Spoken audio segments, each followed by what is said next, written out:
ფინანსთა სამინისტროს ინფორმაციით საქართველოს პარლამენტში განსახილველად შევიდა 2026 წლის ბიუჯეტის პროექტის საბოლოო ვერსია, რომლის მიხედვით ნაერთი ბიუჯეტის ხარჯვითი ნაწილის ჯამური ოდენობა 36.3 მილიარდ ლარამდე გაიზარდა. სამინისტროს ცნობით, მომავალ წელს რეალური ეკონომიკური ზრდა 5%-ით არის დაგეგმილი, ხოლო საშუალო ვადიან პერიოდში რეალური ეკონომიკური ზრდის პროგნოზი 5.3% შეადგენს.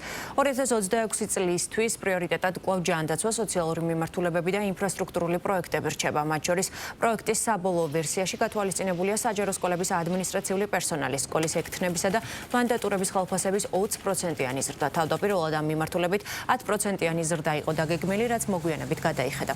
ასევე 10%-ით იზრდება საჯარო მოხელეების ხალხასების. მესამე წარდგენის ბიუჯეტის პროექტით ყველაზე მეტად 90 მილიონი ლარით იზრდება თავდაცვის სამინისტროს ბიუჯეტი. განათლების სამინისტროს 87 მილიონი ლარი ემატება, 46 მილიონი ლარი დაემატება კულტურის სამინისტროს. სპორტის სამინისტროს კი 22.5 მილიონი ლარი. ამასთან ინფრასტრუქტურის სამინისტროს ბიუჯეტი 17 მილიონი ლარით იზრდება.